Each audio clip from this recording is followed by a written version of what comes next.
കഴിഞ്ഞ സീസണിലും ഒരാളെ ഉള്ളായിരുന്നു അല്ലേ? ജാൻമണി മാത്രമല്ല. പക്ഷേ ഈ ഇതിൽ നാദ്ര മാത്രമാണ് ആക്ച്വലി ഈ ട്രാൻസ് കമ്മ്യൂണിറ്റിക്ക് വേണ്ടിയിട്ട് എന്തെങ്കിലും സമൂഹത്തിൽ, അതായത് അവരും ഉയർന്നു വരണം, അവർക്ക് വേണ്ടി എന്തെങ്കിലും ചെയ്യണം, അവരുടെ റെപ്രസെൻറ്റേറ്റീവായിട്ടാണ് ഞാനിവിടെ നിൽക്കുന്നത്, ഞാനിങ്ങനെ നിന്ന് ഇവിടെ മോശം കാണിച്ചാൽ എൻ്റെ കമ്മ്യൂണിറ്റിയും കൂടെ അപഹാസ്യമായിട്ട് മാറും, അതുകൊണ്ട് ഞാൻ എത്രത്തോളം ഇവിടെ നന്നായി നിൽക്കുന്നോ, ഞാൻ എത്രത്തോളം സമൂഹത്തോട് ചേർന്ന് നിൽക്കുന്നോ. ഹായ് ഫ്രണ്ട്സ്, എല്ലാവർക്കും നമസ്കാരം. നമ്മുടെ അഖിൽ മാറ റിയാസ് സലീം ഇഷ്യൂ ആണ് ഇപ്പോൾ, അതിനെക്കുറിച്ചാണ് ഇപ്പോൾ സംസാരിക്കാൻ പോകുന്നത്. രണ്ടുപേരെ എല്ലാവർക്കും അറിയാമായിരിക്കുമല്ലോ അല്ലേ? അഖിൽ മാരാർ സീസൺ 5 പിന്നെ ബിഗ് ബോസ് വിന്നർ, റിയാസ് സലീം സീസൺ 4 വന്നിട്ട് നല്ല ഓളം ഉണ്ടാക്കി ഗെയിം ചേഞ്ചറായിട്ട് അവാർഡ് മേടിച്ചിട്ട് പോയ ആൾ. നമ്മുടെ റോബിനെ അടക്കം പുറത്താക്കാൻ വേണ്ടിയിട്ട് ഭയങ്കരമായിട്ട് പണിപ്പെട്ട് റോബിനെയും പുറത്താക്കി അങ്ങനെ ഗെയിം ചേഞ്ചറായിട്ട് ഭയങ്കര ഓളം ഉണ്ടാക്കിയ ആളാണ് റിയാസ് സലീം. പിന്നെ LGBT റെപ്രസെൻ്റ് ചെയ്യുന്ന ആളുമാണ് റിയാസ് സലീം. അപ്പോൾ അതിൽ ഇപ്പോൾ ഈ വർഷം സീസൺ 7 നടക്കുന്ന സമയത്ത് ഇവർ രണ്ടുപേരും ബിഗ് ബോസിൽ പോയിട്ടുണ്ടായിരുന്നു. അപ്പോൾ പിന്നെ അഖിൽമാരാർ പോയത് സിനിമയ്ക്ക് അഖിൽമാരാറിൻ്റെ സിനിമ ഇറങ്ങുന്നുണ്ടായിരുന്നു, അതിന് വേണ്ടിയിട്ടുള്ള പ്രൊമോഷൻ്റെ ഭാഗമായിട്ടും റിയാസ് സലീം ഹോട്ടൽ ടാസ്കിൻ്റെ ഭാഗമായിട്ടാണ് പോയത്. അപ്പോൾ അതിനിടയിൽ തർക്കങ്ങളുണ്ടായി. അതിനെക്കുറിച്ച് അഖിൽമാരാർ സംസാരിക്കുന്നുണ്ട്.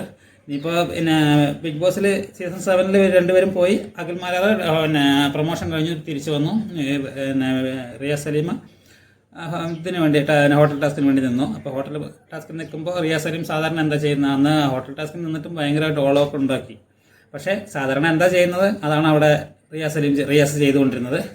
അവിടെ പോയ ഉടനെ ലക്ഷ്മിയെ LGBT ആണല്ലോ, ലക്ഷ്മി LGBT എതിർക്കുന്ന ആളാണല്ലോ. അപ്പോൾ അവരെ പിടിച്ചിട്ട് പ്രൊവോക്ക് ചെയ്യാൻ വേണ്ടി ഫസ്റ്റ് തന്നെ നോക്കി അവരെ പിടിച്ച് കുടഞ്ഞു. അപ്പോൾ അവർ അവരുടെ നിലപാടിൽ തന്നെ ഉറച്ചു നിന്നു. അങ്ങനെ ഒരാഴ്ച 2 ആഴ്ച കൊണ്ട് ലക്ഷ്മി പുറത്ത് പോകേണ്ട ലക്ഷ്മിക്ക് പുറത്ത് ഫാൻ ബേസ് വീണ്ടും കൂടി വോട്ടിങ് കൂടി അവിടെ നിന്നു. അതാണ് റിയാസ് പോയിട്ട് ആകെ ഉണ്ടാക്കിയത്. അത് കഴിഞ്ഞിട്ട് പിന്നെ റിയാസും ഷാനവാസും തമ്മിൽ പ്രശ്നമുണ്ടായി. നെവിനെ ഷാനവാസ് എന്തോ എന്ന് പറഞ്ഞു എന്ന് പറഞ്ഞിട്ട് നെവിനും ഇതിൽപ്പെട്ട ആളാണെന്ന് നമ്മളെ പറയുന്നത്. അപ്പോൾ അവർക്ക് വേണ്ടിയിട്ടാണല്ലോ സംസാരിക്കുക. അപ്പോൾ നെവിൻ എന്തോ പറഞ്ഞെന്ന് പറഞ്ഞിട്ട് ഷാനവാസ് പറഞ്ഞെന്ന് പറഞ്ഞ് അതിൻ്റെ പേരിൽ ഇഷ്യൂ ഉണ്ടാക്കി. നെവിൻ ഭയങ്കരമായിട്ട് നെവിൻ തിരിച്ച് പോടാ വാടാന്നൊക്കെ പറഞ്ഞ് ഭയങ്കരമായിട്ട് സംസാരിച്ചു. നെവിൻ വിട്ടുകൊടുത്തില്ല. അവിടെ ബിഗ് ബോസിൽ ഇരിക്കുന്ന ആ ഹൗസിലിരിക്കുന്ന എല്ലാവരും എതിർത്ത് സംസാരിച്ചിട്ട് ഷാനവാസ് അങ്ങനെ സ്ട്രോങ് ആയിട്ട് നിന്നു. അങ്ങനെയായ ഷാനവാസിനും ഫാൻ ബേസ് പുറത്ത് കൂടി. അത് സാധാരണ അങ്ങനെ തന്നെയാണല്ലോ, LGBT ആണല്ലോ LGBT കാട്ടി ഇവിടെ സപ്പോർട്ടിങ് കൂടുതലുണ്ടാവുക. അതുകൊണ്ടാണ് അങ്ങനെ സംഭവിച്ചത്. അത് സാധാരണ കോമൺ സെൻസോടെ എല്ലാ ബുദ്ധിയോടെ ചിന്തിക്കുന്ന റിയാസിന് മനസ്സിലാക്കിയാൽ മതിയായിരുന്നു. അങ്ങനെ കളിച്ചു കഴിഞ്ഞാൽ എന്തായാലും ഫാൻ ബേസ് ഷാനവാസിനും ലക്ഷ്മിക്കും കിട്ടുമെന്ന്. അതുപോലും ചിന്തിക്കാതെ അവിടെ കിടന്ന് മെഴുകിയിട്ട് ഭയങ്കരമായിട്ട് കോലാഹലം സൃഷ്ടിച്ചു. ലക്ഷ്മിക്കെതിരെ ഇങ്ങനെ കുറച്ചേ സംസാരിച്ചുള്ളൂ, പക്ഷേ ഷാനവാസിനെതിരെ വളരെ മോശമായിട്ട് സംസാരിച്ചു. ബാത്റൂമിലിരിക്കുന്ന ടിഷ്യൂ വേസ്റ്റ് അടക്കം ഹാളിലൊക്കെ ഇട്ടിട്ട്, കാരണം ആ ഹോട്ടൽ ടാസ്കിൽ ഷാനവാസും അനീഷും ക്ലീനിങ് ബോയ് ആയിട്ടാണ് കളിക്കുന്നത്. അപ്പോൾ ആ ക്ലീൻ ചെയ്യാൻ വേണ്ടി പറയുമ്പോൾ ഇതൊക്കെ നെവിൻ പറഞ്ഞു കൊടുത്തിട്ട് തന്ത്രത്തോടെ ഇവരെ വേണ്ടി ചെയ്യിപ്പിച്ചെന്നാണ് ഷാനവാസ് പറഞ്ഞുകൊണ്ടിരിക്കുന്നത്. നെവിന് ഷാനവാസ് എന്തോ പറഞ്ഞപ്പോൾ അതിനുള്ള പകരം ചോദിച്ചാണെന്ന് പറഞ്ഞുകൊണ്ടിരിക്കുന്നത്. ടാസ്കിൻ്റെ ഭാഗമായിട്ട് ആ ടിഷ്യൂ വേസ്റ്റിനെ എല്ലാം എടുത്ത് ഹാളിലെറിഞ്ഞ് ഇവരെ കൊണ്ട് ക്ലീൻ ചെയ്യാൻ പറഞ്ഞ് അങ്ങനെ ഭയങ്കര ഇഷ്യൂ ആയി. അപ്പോൾ അങ്ങനെ ഇഷ്യൂ ആയപ്പോൾ ഷാനവാസ് വിട്ടുകൊടുത്തില്ല. അങ്ങനെ ഷാനവാസിനും ഫാൻസ് കൂടി. ഷാനവാസ് ഒരിക്കലും LGBT ആണെന്ന് എവിടെയും പറഞ്ഞിട്ടില്ല. പക്ഷേ ഷാനവാസിന് എന്തുകൊണ്ടാണ് നെവിന് റിയാസിനോട് ഇഷ്ടക്കേടെന്ന് വെച്ചാൽ റിയാസിൻ്റെ ഈ ആറ്റിറ്റ്യൂഡാണ്. ഭയങ്കരമായിട്ട് അവൻ ചെയ്തത് മാത്രം ശരി, അവൻ പറയുന്നതാണ് ശരി, അവൻ്റെ കമ്മ്യൂണിറ്റിയിലുള്ളവർ മാത്രമാണ് കറക്റ്റ്, ബാക്കിയുള്ള ഒരാളെയും അവൻ അംഗീകരിക്കില്ല, ബാക്കിയുള്ളവരെല്ലാം അട്ടർ വേസ്റ്റാണ്, മണ്ടന്മാരാണ്, പൊട്ടന്മാരാണെന്നുള്ള അവൻ്റെ പുറത്തുനിന്നുള്ള ഇൻ്റർവ്യൂസ് എല്ലാം നിങ്ങൾ കണ്ടാൽ ശ്രദ്ധിക്കും. അവൻ പറയുന്നതും അവനാണ് കറക്റ്റ്, അവൻ്റെ കമ്മ്യൂണിറ്റിയിലുള്ള ആളുകൾ മാത്രമാണ് ശരി, ബാക്കിയുള്ളവരെല്ലാം അട്ടർ വേസ്റ്റ് എന്ന് പറഞ്ഞ് നടക്കുന്ന റിയാസിനെ അത് പൊതുവെ ആർക്കും ഇഷ്ടമല്ല, എനിക്ക് ഇഷ്ടമല്ല, ഒരുപാട് പേർക്ക് ഇഷ്ടക്കുറവുണ്ട്. പിന്നെ അവനെ ഇഷ്ടപ്പെടുന്ന കുറച്ച് ആളുകളും ഉണ്ടാവും. അപ്പോൾ അതുകൊണ്ട് ഷാനവാസ് അവരെ സ്ട്രോങ് ആയി നിന്നു. അവസാനം ഷാനവാസിന് ഫാൻ ബേസ് കൂടി. അപ്പോൾ അതിനിടയിൽ നമ്മുടെ അഖിൽ മാരാർ അതിൻ്റെ സംസാരത്തിൻ്റെ കാര്യമാണ് അഖിൽ മാരാർക്ക് സംസാരിച്ചത്. അപ്പോൾ അത് നമുക്കൊന്ന് കേട്ട് നോക്കിയാൽ അതിന് മറുപടി എന്നോണം പിന്നെ റിയാസ് ഇൻസ്റ്റാഗ്രാമിൽ സ്റ്റോറി ഇട്ടിട്ടുണ്ടായിരുന്നു. അത് ഞാൻ കാണിച്ചു തരാം. ഇപ്പോൾ അഖിൽ മാരാർ പറഞ്ഞതിലേക്ക് നമുക്ക് വരാം. സത്യം പറഞ്ഞാൽ ഷാനവാസെ താങ്കൾ കാണിച്ചത് വളരെ മോശമാണ്. നിങ്ങൾ ഒരു കാരണവശാലും എടാ പോടാ എന്ന് വിളിച്ച് സംസാരിക്കാൻ പാടില്ലായിരുന്നു. എടാ പോടാ എന്നൊക്കെ വിളിച്ച് സംസാരിക്കേണ്ടത് ആണുങ്ങളെയാണ്.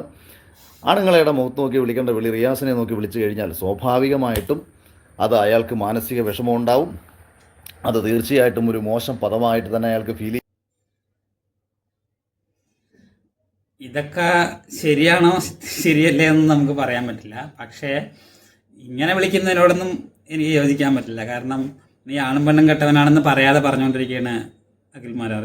അത് വളരെ മോശമായി. നമുക്ക് പിന്നെ റിയാസിൻ്റെ പല ചേഷ്ടകളും നമുക്ക് ഇഷ്ടപ്പെട്ടിരുന്ന വരില്ല. കാരണം ചേഷ്ടകൾ മീൻസ് റിയാസ് പറയുന്ന കാര്യങ്ങൾ ഭയങ്കരമായിട്ട് മോശമായിട്ട് ബാക്കിയുള്ളവരെ പ്രകീർത്തിക്കുക, മോശമായിട്ട് പറഞ്ഞുകൊണ്ടിരിക്കുക, അതൊന്നും ഇഷ്ടപ്പെടുന്നില്ല. എന്നാലും നമുക്ക് ഇങ്ങനെയുള്ള പരാമർശമൊക്കെ ഒന്ന് ഒഴിവാക്കാമായിരുന്നു. പക്ഷേ ഒരിക്കലും അഖിൽ മാരാർ ഒരിക്കലും ഇവരെ ആൻറ്റി LGBT അല്ല. ആൾക്ക് LGBT അതിനെ മാറ്റി നിർത്തണമെന്നോ അങ്ങനെയുള്ളൊരു സംസാരമില്ല. കാരണം ഈ ഇൻ്റർവ്യൂവിൽ തന്നെ പറയുന്നുണ്ട് നാദിറയും നൂറ ആദില അവരെയൊക്കെ സപ്പോർട്ട് ചെയ്യുന്ന ആൾ തന്നെ. ഈ വോട്ട് പോലും കൊടുത്തത് നൂറയ്ക്കാണെന്ന് പറഞ്ഞുകൊണ്ടിരിക്കുന്ന ആൾ. അപ്പോൾ അങ്ങനെ സപ്പോർട്ടിങ് ആൾക്ക് പ്രശ്നമൊന്നുമില്ല. പക്ഷെ അവരിലും ഉണ്ടല്ലോ നല്ലവരും മോശക്കാരും, അവർ പറയുന്നതെല്ലാം ശരിയാണെന്ന് പറഞ്ഞിട്ട് നടക്കുന്നവരും അങ്ങനെയുള്ള ഒരുപാട് ആളുകളുണ്ടല്ലോ. അവർക്കെതിരെയാണ് അഖിൽ മാരാർ എപ്പോഴും സംസാരിച്ചുകൊണ്ടിരിക്കുന്നത്. അപ്പോൾ ഇതിപ്പോൾ റിയാസ് സലീമോ അല്ലെങ്കിൽ ഈ മറ്റുള്ള LGBT സപ്പോർട്ട് ചെയ്യുന്ന ആളുകളോ അഖിൽ മാരാറിനെ തെറ്റിദ്ധരിക്കുന്നത് അഖിൽ മാരാർ അവർക്ക് സപ്പോർട്ടല്ല, അവരെ ഫുള്ളായിട്ട് പൂർണ്ണമായിട്ട് എതിർക്കുന്ന ആളാണെന്ന് വിചാരിച്ചിട്ടാണ് സംസാരിക്കുന്നത്. അഖിൽ മാരാർ ഇതിന് മുൻപ് ഒരു ചെറിയൊരു ഇൻ്റർവ്യൂവിൽ ലൈവിൽ മറ്റേ പറഞ്ഞിട്ടുമുണ്ട്. ഇങ്ങനെ ലൈവിലാണെന്ന് തോന്നുന്നു, ഇങ്ങനെ ഈ കാര്യങ്ങൾ ഇനി ഇന്നത്തെ കാലത്ത് റൂം എടുത്ത് കഴിഞ്ഞാൽ പെണ്ണും എടുത്താൽ ഇങ്ങനെ പ്രശ്നം വരും, ആണും എടുത്താൽ സംശയ ദൃഷ്ടിയോടെ കാണുന്നത് ലോകം ഉണ്ടാവുകയാണ്, അതുകൊണ്ടാണ് വരുന്നത്. അപ്പോൾ അതൊരു ആശങ്ക മാത്രമാണ് അഖിൽ മാരാർ പറഞ്ഞത്. അന്ന് സംസാരിച്ചത് ഒരു ആശങ്ക മാത്രമാണെന്നാണ് പറഞ്ഞത്. ഈ ഇൻ്റർവ്യൂവിൽ തന്നെ പറഞ്ഞത് അതൊരു ആശങ്കയാണ്. പക്ഷേ ഇനിയിപ്പോൾ നാളെ എനിക്ക് 2 മക്കളാണ് വരുന്നത്, അവർക്ക് ഇതുപോലെ ആണെന്ന് പ്രായം കഴിഞ്ഞാൽ എന്ത് ചെയ്യുക, അക്സെപ്റ്റ് ചെയ്തല്ലേ പറ്റൂ. അതുകൊണ്ട് അക്സെപ്റ്റ് ചെയ്യുന്നു. പക്ഷേ ഇതൊരു ആശങ്കയുണ്ട്, നിലവിൽ നിൽക്കുന്നുണ്ട്. നോർമലൈസ് ചെയ്യുമ്പോൾ ആശങ്കയോടെ നമുക്ക് പോകുന്നേ ഉള്ളൂ എന്നാണ് അഖിൽ മാരാർ പറയുന്നത്. പിന്നെ ഇഷ്ടപ്പെടാത്ത ഒരു കാര്യം, നമ്മളെപ്പോലുള്ള ഒരുപാട് പേർക്ക് ഇഷ്ടപ്പെടാത്തതാണ് ഇങ്ങനെയുള്ള ട്രാൻസ്ജെൻഡർ കമ്മ്യൂണിറ്റിയിലുള്ള ആളുകൾ ഒരുപാട് പേര് ശരിക്കും ഉപദ്രവമായിട്ട് സംസാരിക്കുന്നുണ്ട്. അവർക്കെതിരെയാണ് അഖിൽ മാരാർ സംസാരിക്കുന്നത്. പക്ഷേ അതേ അഖിൽ മാരാർ എപ്പോഴും എല്ലാവരെയും പറയുന്നതാണ്, സമൂഹത്തിലെ എല്ലാ പെൺകുട്ടികളും നല്ലവരല്ല, സമൂഹത്തിലെ എല്ലാ ആണുങ്ങളും നല്ലവരല്ല, പിന്നെ എല്ലാ ട്രാൻസ്ജെൻഡേഴ്സും നല്ലവരും, എല്ലാത്തിലും നല്ലവരും മോശക്കാരും ഉണ്ട് എന്ന് അഖിൽ മാരാർ എപ്പോഴും സംസാരിച്ചുകൊണ്ടിരിക്കുന്ന കാര്യമാണ്. ഈ കാര്യത്തിൽ അത്രയേ അഖിൽ മാരാർ ഉദ്ദേശിച്ചിട്ടുള്ളൂ. അപ്പോൾ ഇതൊക്കെ ഇങ്ങനെയൊക്കെ പറയുമ്പോഴും അഖിൽ മാരാർ പറയുന്നതിന് നൂറയ്ക്കാണ് ഞാൻ വോട്ട് കൊടുത്തിരിക്കുന്നത്, നാദിറയെ ചേർത്ത് പിടിച്ച ആളാണ്. അഖിൽ മാരാറിൻ്റെ സീസണിൽ നാദിറ ഉണ്ടാകുമ്പോൾ നാദിറയെ ചേർത്ത് പിടിച്ചാണ്. അഖിൽ മാരാർ പറയുന്നുണ്ട് നാദിറയെ മാത്രമേ ഉള്ളൂ ഈ കാര്യത്തിൽ ഇതുപോലെയുള്ള അവർക്ക് വേണ്ടി എന്തെങ്കിലും ചെയ്യണമെന്ന് വിചാരിക്കുന്നത്, ബാക്കി ആരും ഇല്ല എന്ന് പറയുന്നുണ്ട്. അത് സത്യം തന്നെയാണ്, നമ്മൾ കാണുമ്പോൾ അത് മനസ്സിലാക്കാവുന്നതേ ഉള്ളൂ. അപ്പോൾ അഖിൽ മാരാർ ആ പറഞ്ഞ കാര്യങ്ങൾ ഞാൻ ഒന്ന് വയ്ക്കാം. ഇപ്പോൾ ട്രാൻസുകളെ അകറ്റി നിർത്തുന്ന സമൂഹത്തിൻ്റെ മുമ്പിൽ ഓരോരുത്തരും നാദറയായിട്ട് സമൂഹത്തിൽ കാണാൻ തുടങ്ങും. അതേസമയം ട്രാൻസിൻ്റെ ഇപ്പോൾ എല്ലാവരും നല്ലവരൊന്നുമല്ല. ഇപ്പോൾ ട്രാൻസ് ആയിക്കോട്ടെ, മനുഷ്യരായിക്കോട്ടെ, ഇപ്പോൾ ആണുങ്ങളിൽ എത്രയോ ക്രിമിനൽസ് ഉണ്ട്. മെയിൽസ് എന്ന് പറയുന്ന കാറ്റഗറിയിൽ എത്രയോ ക്രിമിനൽസ് ഉണ്ട്, ഫീമെയിൽസ് എന്ന കാറ്റഗറിയിൽ എത്രയോ ക്രിമിനൽസ് ഉണ്ട്. ട്രാൻസിലും അതുപോലെ മോശം ആൾക്കാരുണ്ട്. അതിൽ കുറച്ച് പേര് മോശമുണ്ടെന്ന് കരുതിയിട്ട് ട്രാൻസിലുള്ള എല്ലാവരും മോശമായിട്ട് മാറുമോ? എത്രയോ രക്ഷകർത്താക്കൾ മക്കളോട് മോശമായി പെരുമാറിയിട്ടുണ്ട് എന്ന് കരുതി എല്ലാ രക്ഷകർത്താക്കളും മോശമാണോ? നമ്മളിതിനെ ജനറലൈസ് ചെയ്യേണ്ട കാര്യമൊന്നുമില്ല. നമ്മൾ അവരിൽ മോശക്കാരുണ്ടെന്നുണ്ടെങ്കിൽ ആ മോശക്കാരെ നമ്മൾ മാറ്റി നിർത്തുക. നല്ല വലിയൊരു വിഭാഗം ഉണ്ടെങ്കിൽ നല്ലവരെ ചേർത്ത് പിടിക്കുക. നല്ല മനസ്സുള്ളവരുണ്ട്, നല്ല ശുദ്ധിയുള്ളവരുണ്ട്, അവരെ നമ്മൾ ചേർത്ത് പിടിക്കുക. പക്ഷേ കഴിഞ്ഞ സീസണിൽ ജോൺ മണി വന്നപ്പോഴത്തേക്ക് നേരെ തിരിഞ്ഞ് ഈ ബാംഗ്ലൂർ റെയിൽവേ സ്റ്റേഷനിൽ നമ്മൾ കയറിക്കഴിഞ്ഞാൽ നമ്മൾ കാണുന്ന ഇതേ കാഴ്ച ബിഗ് ബോസ് ഹൗസിനകത്ത് കണ്ടു തുടങ്ങി. അപ്പോൾ അങ്ങനെ വരുമ്പോൾ അവരുടെ കമ്മ്യൂണിറ്റിക്ക് പരിഹാസമേ കിട്ടൂ. ഇത് അഖിൽ മാരാർ പറഞ്ഞ് നമുക്ക് ചിരി വരുന്നുണ്ട്, ദേഷ്യം വരുന്നുണ്ട്, എല്ലാം ഉണ്ടെങ്കിലും അടച്ചാക്ഷേപിച്ചതാണെന്ന് തോന്നുന്നുണ്ട്. അടച്ചാക്ഷേപിച്ച് ജാൻമണിനെ അടക്കം അടച്ചാക്ഷേപിച്ച പോലെ തോന്നുന്നത്. അഖിൽ മാരാർ അല്ലാന്ന് അതിനുശേഷം പറയുന്നുണ്ടെങ്കിലും അത് അടച്ചാക്ഷേപിച്ചതുപോലെ തന്നെ തോന്നുന്നുണ്ട്. പക്ഷേ അത് സത്യമാണ്. കഴിഞ്ഞ സീസണിൽ ജാൻമണി കാണിച്ചു കൂട്ടിയ എന്തൊക്കെ കാര്യങ്ങളവിടെ നമുക്കത് കാണുമ്പോൾ തന്നെ അറപ്പടിക്കുന്ന ഒരു രീതിയിലുള്ള പെരുമാറ്റങ്ങളും. ഇപ്പോൾ എന്തിനാ പറയുന്നത്, ഇപ്പോൾ റീസെൻ്റ്ലി ഒരു ഇൻ്റർവ്യൂ കഴിഞ്ഞു, അതിൽ മോശമായിട്ട് സംസാരിക്കുന്നു, അനീഷിനെ പെണ്ണാച്ചി വിളിക്കുന്നു. അനീഷ് എന്ത് പെണ്ണാച്ചിത്തരം അവിടെ കാണിച്ചേ. അപ്പോൾ അതൊക്കെ പിന്നെ അതുകൊണ്ടൊക്കെയാണ് അഖിൽ മാരാർ വെട്ടി തുറന്ന് പറയുന്നത്. അഖിൽ മാരാർ ഈ കമ്മ്യൂണിറ്റിയിലുള്ള എല്ലാവരെയും എതിർത്ത് സംസാരിക്കുന്നില്ല. അപ്പോൾ നൂറയ്ക്കാണ് വോട്ട് കൊടുത്തെന്ന് പറയുന്നത്, നാദിറയെ ചേർത്ത് പിടിക്കുന്നുണ്ട്, ഇപ്പോഴും ചേർത്ത് പിടിക്കുന്നുണ്ട്. അപ്പോൾ അതൊന്നും പ്രശ്നമല്ല. പക്ഷേ ഈ ജാൻമണിയെ പോലുള്ളവരും ഈ റിയാസിനെ പോലെയുള്ളവരുടെ സംസാര രീതിയും അവർ പറഞ്ഞതാണ് കറക്റ്റ്, അവരാണ് ശരി, ഈ ലോകത്ത് വേറെ ആരും ശരിയില്ല എന്ന് പറയുന്ന അവിടെയാണ് അഖിൽമാരാർക്ക് ദേഷ്യം വരുന്നത്. ആ കാര്യം ഞാനപ്പോൾ വയ്ക്കാം. അതാണ് ഏറ്റവും കൂടുതൽ ദേഷ്യം വരുത്തുന്ന കാര്യം അഖിൽമാരാറിന്. അതാണ് അത് ഈ സ്വാഭാവികമായിട്ട് നമ്മൾക്കും ഇതൊക്കെ ഫോളോ ചെയ്യുമ്പോൾ നമ്മൾക്ക് മനസ്സിലാവുന്ന കാര്യമാണ്. അതാണ് ഏറ്റവും തെറ്റ്. നമുക്കും ദേഷ്യം വന്നിട്ടുണ്ട്. ഈ റിയാസ് സലീമിൻ്റെ ഒരു ഇൻ്റർവ്യൂ ഇതിന് മുമ്പ് കണ്ടപ്പോൾ ഇപ്പോഴത്തെ ജനിച്ച ഈ 2K കിഡ്സ് എല്ലാം മണ്ടന്മാരാണ് എന്ന രീതിയിൽ അത്രയ്ക്ക് തരം താഴ്ത്തി ആ സമയത്ത് അവൻ്റെ ഫേസ് കാണായിരുന്നു. അത്രയും തരം താഴ്ത്തിയിട്ട് അവൻ സംസാരിക്കുമായിരുന്നു. അതിനെതിരെയൊക്കെയാണ് അഖിൽമാരാർ എപ്പോഴും സംസാരിക്കുന്നത്. ഇത് നമുക്കൊന്ന് ആ സമയത്തൊന്ന് കേട്ടിട്ട് വരാം.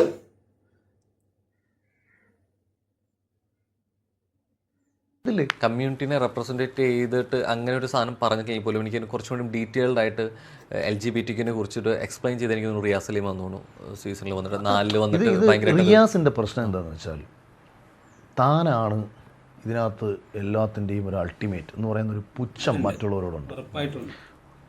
പക്ഷേ ഇത് നാദറയ്ക്കില്ല. ഇതാണ് നാദറയുടെ ക്വാളിറ്റി. റിയാസിന് നല്ല അവൻ്റെ മേഖലയുമായി ബന്ധപ്പെട്ട നല്ല അറിവുണ്ട്, ആ മേഖലയ്ക്ക് വേണ്ടി സംസാരിക്കാനുള്ള നല്ല നോളജ് ഉണ്ട്, നല്ല കമ്മ്യൂണിക്കേഷൻ സ്കില്ലുണ്ട്. പക്ഷേ ബാക്കിയുള്ളവരെല്ലാം അടച്ചാക്ഷേപിക്കുകയും ബാക്കിയുള്ള ഒന്നിനെയും സ്വീകരിക്കാൻ താല്പര്യമില്ലാതിരിക്കുകയും അവിടെ നമ്മൾ എങ്ങനെ മുന്നോട്ട് വരണമെന്ന ചർച്ചകൾ വെക്കുന്നതിന് പകരം മറ്റുള്ളവരെ ആക്ഷേപിച്ചും മറ്റുള്ളവരെ പരിഹസിച്ചും ഡിമാൻഡ് ചെയ്തും കയറി വരാൻ ശ്രമിക്കുന്നിടത്താണ് പരാജയം. സത്യമാണ്. അതായത് നിങ്ങൾ റിയാസിൻ്റെ ഇൻ്റർവ്യൂസ് കണ്ടാൽ അറിയും, അവൻ്റെ അടുത്തുള്ള സംസാരം കണ്ടാൽ നമുക്ക് മനസ്സിലാവും. അവൻ ഏത് രീതിയിൽ സംസാരിക്കുന്ന കണ്ടാൽ നമുക്ക് ചെവിക്കല്ല് തല്ലി പൊളിക്കാൻ തോന്നും. പക്ഷേ അവന് കുറച്ച് ഫാൻ ബേസ് ഉണ്ട്, നമുക്കൊന്നും പറയാനും പറ്റില്ല. പക്ഷേ അവൻ അങ്ങനെയാണ് സംസാരിച്ചുകൊണ്ടിരിക്കുന്നത്. അതുകൊണ്ടാണ് അഖിൽമാരാർ പറഞ്ഞത്. അല്ലാതെ LGBTQനെ അടച്ചാക്ഷേപിച്ചിട്ടില്ല അഖിൽമാരാർ. ഈ 2 വ്യക്തികളെ കുറിച്ചാണ് മെയിനായിട്ട് പറഞ്ഞത്. പക്ഷേ പിന്നെ പറയുന്നത് ഇതുപോലുള്ള ആളുകൾ ഒരുപാട് പേരുണ്ട്, നാദ്രിയെ പോലെയുള്ള കുട്ടികളും ഒരുപാടുണ്ടെന്ന് എടുത്ത് പറയുന്നുണ്ട്. ഇപ്പോഴും നാദ്രിയെ ചേർത്ത് പിടിക്കുന്നുണ്ട്. അങ്ങനെയുണ്ടെങ്കിൽ നാദ്രിയെ ചേർത്ത് പിടിക്കേണ്ട ആവശ്യമില്ലല്ലോ, നൂറയെ സപ്പോർട്ട് ചെയ്യേണ്ട ആവശ്യമില്ലല്ലോ. അപ്പോൾ അതുകൊണ്ട് അങ്ങനെ സപ്പോർട്ട് ചെയ്യുന്നുണ്ട്. പക്ഷേ ഇങ്ങനെയുള്ള ദാരിദ്ര്യം പിടിച്ച ആളുകളെ സപ്പോർട്ട് ചെയ്യുന്നില്ല എന്നാണ് അഖിൽമാരാർ പറഞ്ഞത്. അപ്പോൾ ഞാൻ അതിൽ കൂടുതലൊന്നും ഞാൻ പറയുന്നില്ല. അപ്പോൾ ബാക്കി നിങ്ങളുടെ അഭിപ്രായങ്ങൾ ഇതിലെന്താണെന്ന് ഒന്ന് കമൻറ്റ് ബോക്സിൽ രേഖപ്പെടുത്തു. Okay, by.